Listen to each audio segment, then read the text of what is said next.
kami mewawancarai, dan juga kelompok kami memilih supervisi banket hotel tentrem. Nah, sebelumnya kami akan memperkenalkan diri. Kami dari mahasiswa Akademi Pariwisata Yogyakarta. Saya Anita Uljana dan ini rekan-rekan saya. Saya Muslimah. Saya Elisa Anita. Untuk sebelum memulai pertanyaan nih, Masnya udah lama gitu menjadi supervisor di tentrem ini? Saya kebetulan belum lama ya, jadi hampir 2 tahun lebih lah, belum dikit jadi kapten lah. Jadi di sini belum ada di bakat sendiri yang khusus di tentrem ini belum ada supervisor, jadi masih kapten. Jadi sebenarnya job desk-nya beda tipis doang. Gitu. Untuk tugas dan tanggung jawab seorang supervisi itu bagaimana? Kalau tanggung jawab supervisi ya, jadi tugas kita tuh bertanggung jawab semua kelancaran event ya. Kalau di banket ya, kita mungkin bertanggung jawab semua kelancaran event, oke. Terus mengkoordinasi pekerjaan waitersnya, oke, dan terus membuat report mungkin atau eventnya seperti apa, oke. Kita membuat billing juga nanti. Terus kalau misalkan pagi gitu kita juga paling enggak kita greeting lah, jadi menyambut tamu gitu, menerima tamu, melayani tamu gitu, menyambut misalkan kebutuhannya apa aja. Kalau di pagi hari mereka butuh apa, biasanya kalau event pertama itu mereka butuh ada reward ya, jadi kita harus lebih intens ke tamu supaya dapat impresi yang bagus dari tamu gitu. Oke, baik.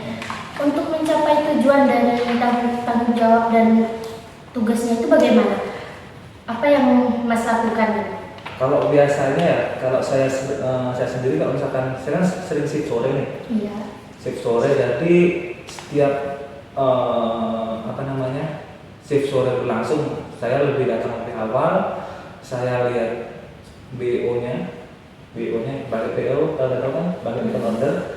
Ya, jadi itu sudah semua event yang sudah pasti itu sudah kita dapat. Jadi kita lihat next event apa aja, saya catat keperluannya apa aja setiap meetingnya. Oke. Nah, ketika yang shift sore datang, saya briefingkan mereka. Jadi misalkan kenari besok ada event apa, saya tulis speknya, paket meetingnya apa, kebutuhannya apa, itu saya sampaikan. Terus pembagian tugasnya juga saya pilih orang yang tepat supaya pekerjaan itu bisa lebih cepat selesai ya. Terus nggak terlalu molor gitu loh waktunya. Untuk menjalankan event-event dan tanggung jawabnya itu kan mempunyai tim. Nah, bagaimana Mas memberikan arahan kepada tim tersebut? Kalau itu dari briefing itu tadi, dari briefing ya toh. Terus sebelum turnya kan mungkin kalau misalkan ada anak training baru biasanya kita trainingkan. Jadi kita punya kayak task list gitu. Kalau di training task list misalnya how to handle meeting, how to set up meeting room, segala macam nanti yang basic aja buat buat kelancaran event tersebut. Jika ada timnya gitu kan yang tidak bersemangat gitu kan, ada kadang punya masalah gitu. Bagaimana cara Mas untuk membuat tim tersebut semangat kembali dan agar event tersebut jalan dengan lancar? Kalau nggak semangat sih itu kan maksudnya itu urusan ada mungkin nggak semangat mungkin karena ada urusan pribadi atau apa ya Pak. Jadi kita harus profesional. Kalau urusan pribadi ya kalau bisa disingkirkan dulu ya. Kalau urusan kerjaan karena kalian sudah dikontrak, sudah dibayar, jadi harus ada tanggung jawabnya gitu. Terus itu tanya apa Bu? Supaya motivasi ya aku sih nyemangatin aja supaya ayo ayo cepet, misalkan karena kan kita kalau di bangka tuh kejar target waktu. Saya sendiri dan maksudnya jangan terlalu terlena sama urusan pribadi, jadi kalau misalkan nggak semangat aku push terus karena saya punya target paperan ini harus selesai tepat waktu supaya bisa menghandle pekerjaan yang lain gitu. Karena di bangka nggak ngerjain cuma hanya untuk hari itu aja, kita ngerjain untuk 2 hari ke depan atau 3 hari ke depannya lagi gitu. Kalau terlalu nggak semangat itu nanti nggak akan selesai pekerjaannya gitu. Tapi apakah Mas menemukan kayak antara tim itu ada konflik gitu?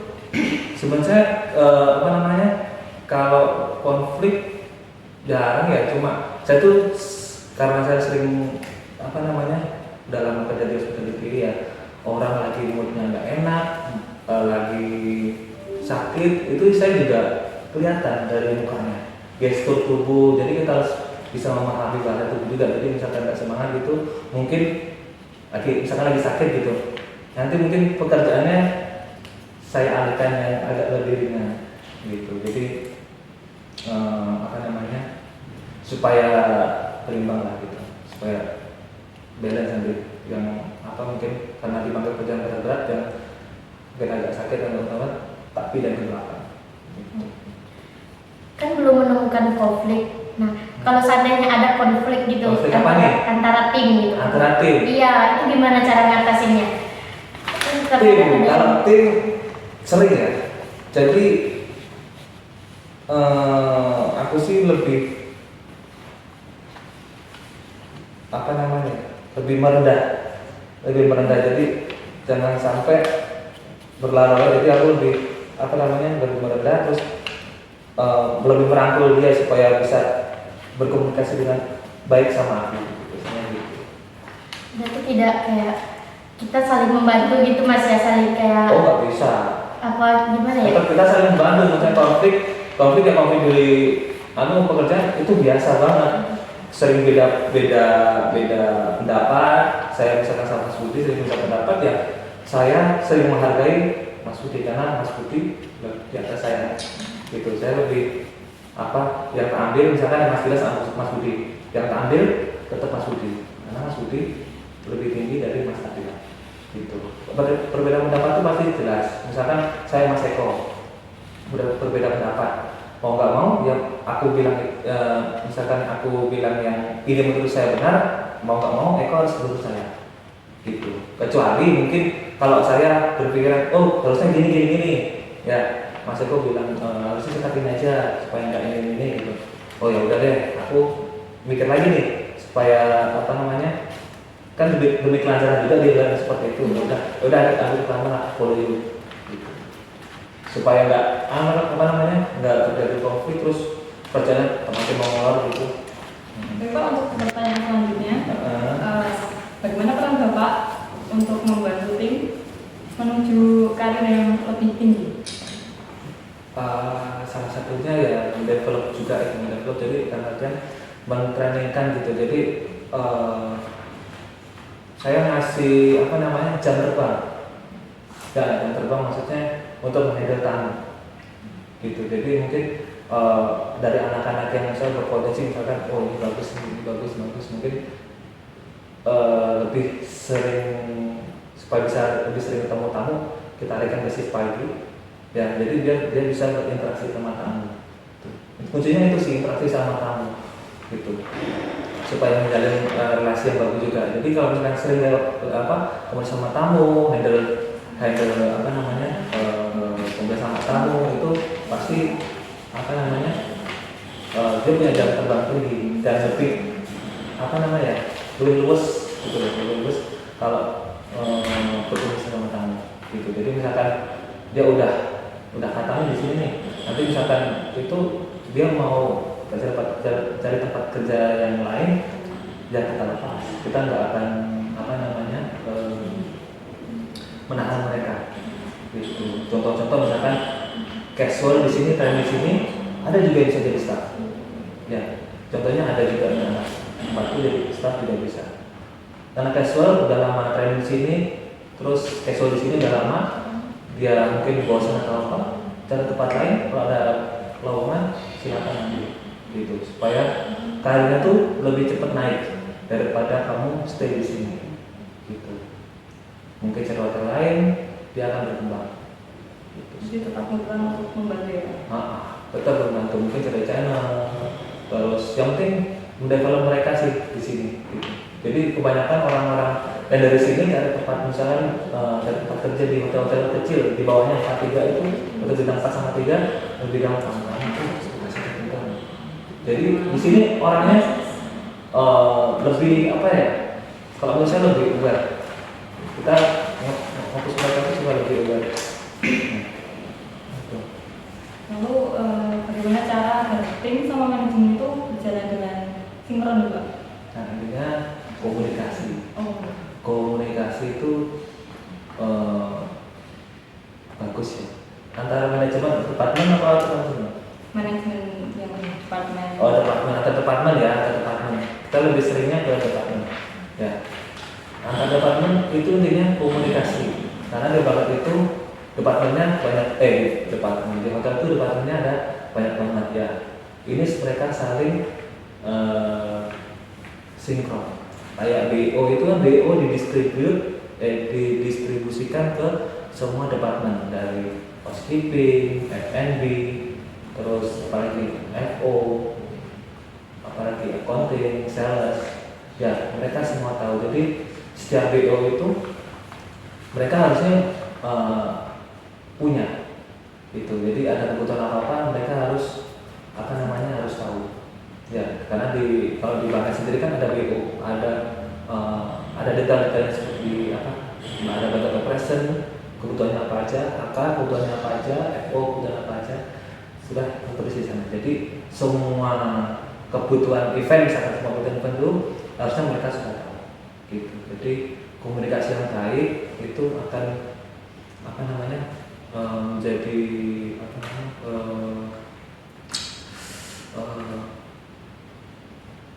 komunikasi yang baik akan jadi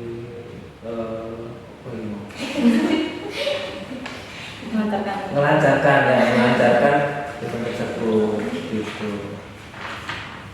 Ya, itu sih.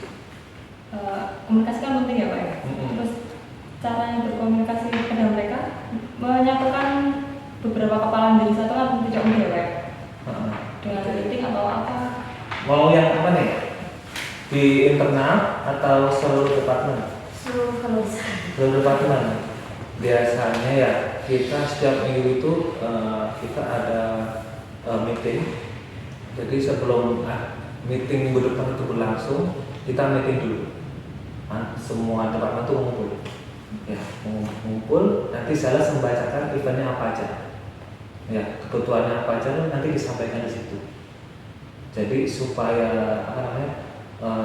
ketika minggu depan rame nih, nanti misalkan ada yang kurang jelas, kita ada grup juga, nanti bisa tanya ke sales. Jadi semuanya itu kalau keperluan meeting itu tanya ke sales. Ya, karena healingnya semua ada di sales. Gitu. Tapi enak sih.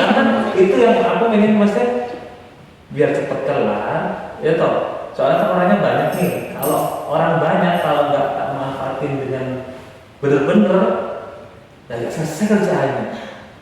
Ya nggak. Besok kalian juga kayak gitu. Misalkan dari staff dan jadi leader, kalau nggak bisa ngatur anak-anak kalian nanti keteteran, gitu. Makanya aku bilang ya ngatur anak-anak banyak kayak gitu, apapun susah. Kontrol susah. Yang susah itu mengontrol. Benar. Ya, kontrol itu susah. Misalkan udah aku bagi tugasnya, benar kontrolnya susah. Gitu. Karena kan kalian misalkan casual yang baru-baru kan mereka nggak tahu kayak standar operasional prosedur. Semua itu ada dasarnya. Gitu. Kalian kan nggak tahu. Gitu.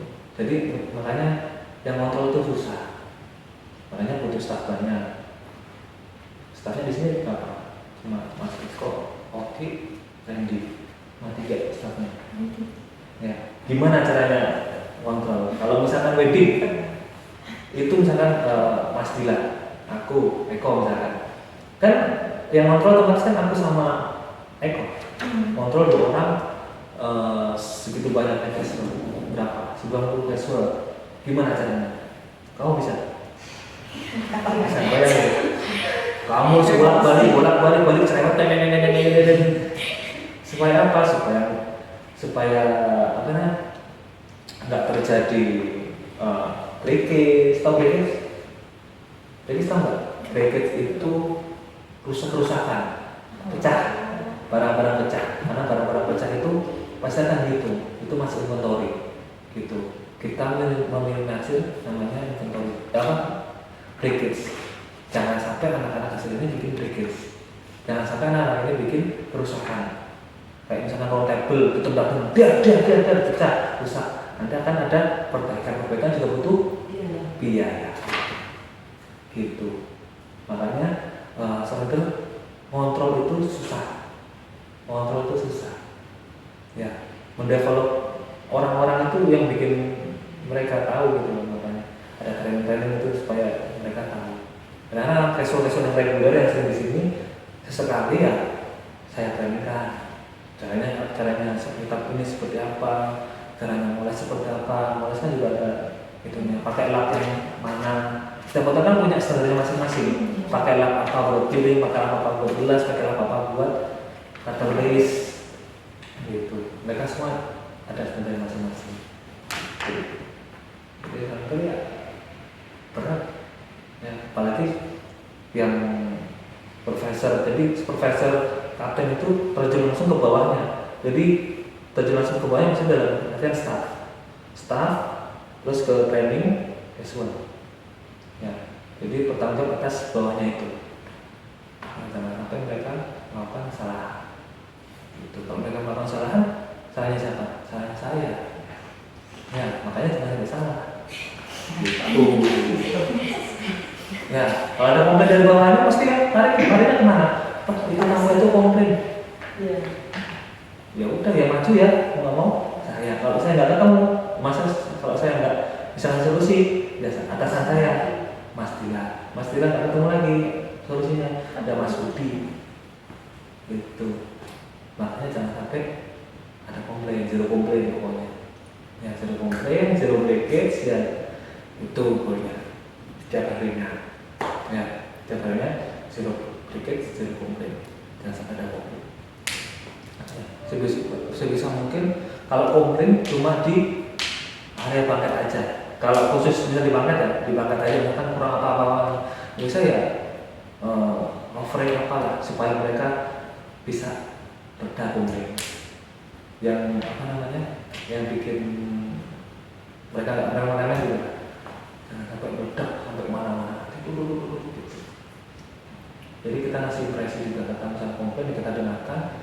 Misalkan mereka butuh apa-apa ya, kalau udah terlanjur komplain nih, butuh apa sih? Misalkan Mas ada kopi ini nggak, ada es teh, cuma permintaan seperti itu, wis kita kasih. Ya, banyak. Gitu. Kalau kan apa namanya, kalau seandainya ada apa ya, kayak tamu marah gitu kan, kayak kecelakaan kerja gitu, kayak wedding kan ada makanan yang panas gitu, kena tamu, seandainya tamu itu apa yang Mas lakuin? Kalau aku ya, mau pertama, ya say sorry. Gimana lagi gitu, lupa. Beda kan, tamu kan beda-beda kan, ada yang Ya say sorry, nggak mesti kan ngomel. Ya udah dengerin aja. Say sorry, nggak bisa dijadinya, nggak bisa. Suruh ganti baju. Ya say sorry, apa namanya ya, apa namanya, bantu bersih, butuh apa Bu, bisa supaya kita bisa bersih baju Ibu, gitu. Kita makan sebisa apa namanya, tawaran lah gitu. Yang penting kalau ada komplain itu intinya love. Apa ya love? Tahu nggak? Boleh dicatat nih buat itu. Love itu listen. L-nya L, listening. Ya, poin mendengarkan. Oke. Habis itu O itu apa namanya?